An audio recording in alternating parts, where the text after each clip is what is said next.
type of avenues, and we're gonna open those up for these guys because it's gonna be a long summer. Summertime is traditionally Chicago's bloodiest season, and a long-time rivalry between two major Latino gangs is already flaring up again. CIU investigators Adrian Sandoval and Drake Carpenter have a pair of street informants from one of those gangs, the Maniac Latin Disciples, ready to go to work for them. It's good to have guys like me and him out here. There's going to be a lot of shooting.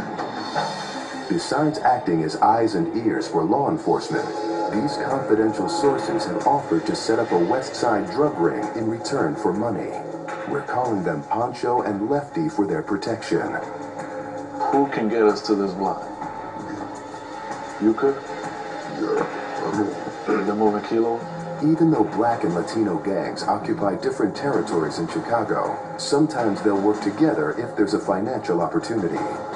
Poncho and Lefty are giving up members of a black street gang that they do business with.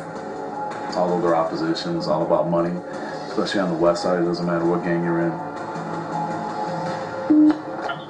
Monticello and Huron.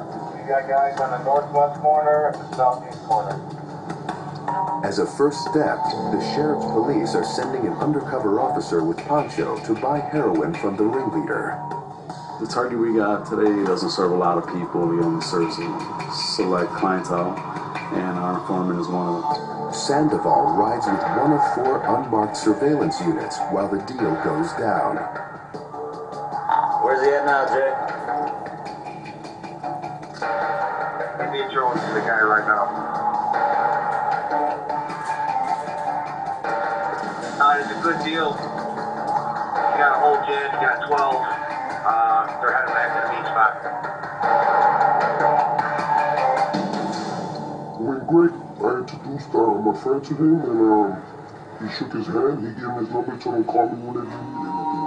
You know what? You gotta have a good friend when you're doing this. If you're nervous, paranoid, that's how things are gonna come out. If you relax, you know you're doing good. With one successful buy under their belts, investigators plan to do many more with Poncho's help in order to build a conspiracy case. But they want to send out his partner Lefty next on an undercover buy before he gets any second thoughts. Right now, there's only been one guy working. The other guy can still hold that against him. Obviously, you can't always get along with somebody. It's pretty risky, but we'll see. Everything hinges on the relationship between the two informants. And within a matter of days, an unforeseen event will put that relationship to the test.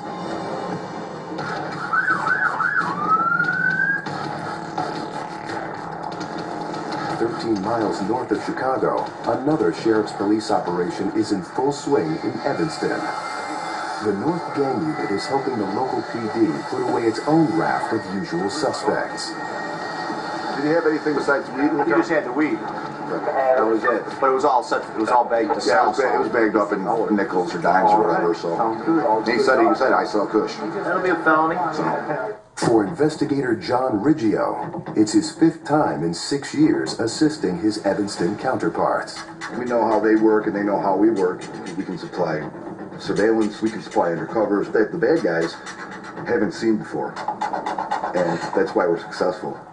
Riggio himself often goes undercover, playing a role to build trust with a variety of unsavory characters. Hey T, what up, girl? It's Junior. What's up? You gonna be around today? One of his newest targets, an ecstasy dealer who sells pills named after candy. I'm looking at those Skittles. So, all right. Let me know what the paper is on there too. All right, cool. She asked me if I wanted a jar, which is 100, and I said no, half a jar. Anything over 15 we're good with, but I figure, the police buy 15 pills because that's all they need to buy. So we'll buy half a jar from her, and hopefully we can get a search warrant out of it also. Hey, I was going to be up in the area in a little bit. I wanted to see if I could roll through. Kind of want to try to talk like they do. A lot of times when we debrief people that we arrest, just talking to them, you'll know, terminology that they like to use. Call me back. Hi. You can probably count how many steps he's doing right now. He's probably on his 500 step. Yeah, he paces. He'll wear out a piece of the grass up there.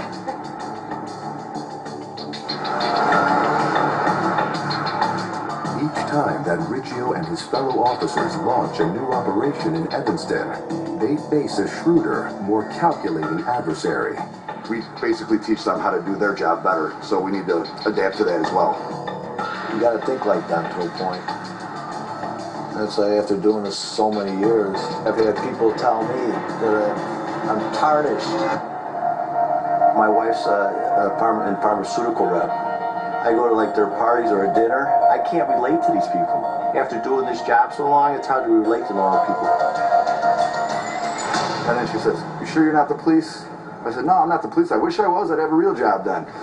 And she's like, "All right, cool. You got the money?" I said, "Yeah." She counted out. She's good. She reached inside of her bra. She pulled it out. She handed it to me. She said, "Oh, the better ones are the lighter ones. They're all good, but those ones are a little bit better. They got the specs in them." Besides the ecstasy dealer that Riggio is pursuing, the Sheriff's Police and Evanston PD are lining up 20 other targets with the help of informants. They'll make multiple drug buys from each of them in order to build the strongest cases. Eventually, they'll arrest them all in a massive sweep. That's why they call them Skittles. All the happy flavors, I guess.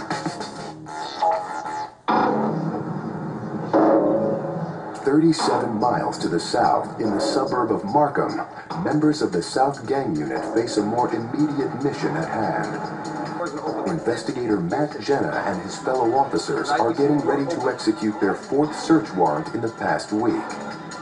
There's never a dull moment in their neck of the woods, with the greatest proliferation of street gangs anywhere in Cook County outside of the inner city.